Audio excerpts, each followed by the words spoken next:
Let me remind you all of a promise you had made in your mother's womb. That's right, the promise you made before you were born. What I'm going to say is based on the ancient Vedic text, the 5,000-year-old Srimad Bhagavatam.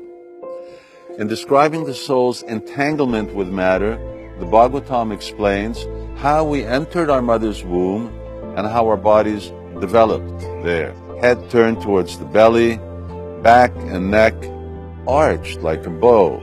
The infant is in a terribly painful condition. Just imagine, the child is like a bird in a cage with no freedom of movement at all. So, in such a state, during the 7th month, our consciousness develops to the stage that the child can actually remember its past 100 births and the suffering it had endured in that time. So now, aside from physical pain, the child also suffers mental anxiety. And in this frightful condition, you and I prayed for relief. We acknowledged that our suffering was due to forgetfulness of our spiritual identity, due to misidentification with the body, and neglect of our true duty, self-realization. And so we promised that if relieved from the suffering in the womb, we would, after birth, be true to our calling as humans, and we would dedicate ourselves, we would dedicate our lives to self-realization, to attaining liberation.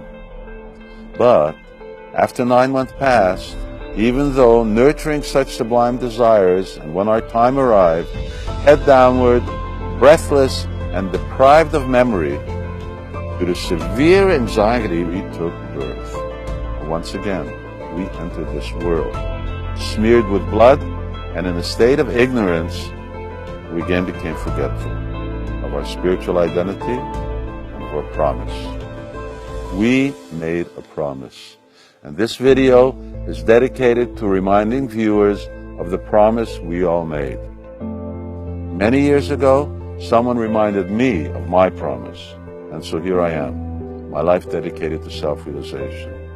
It was my heartfelt desire to also remind you of your promise. Please, don't forget it.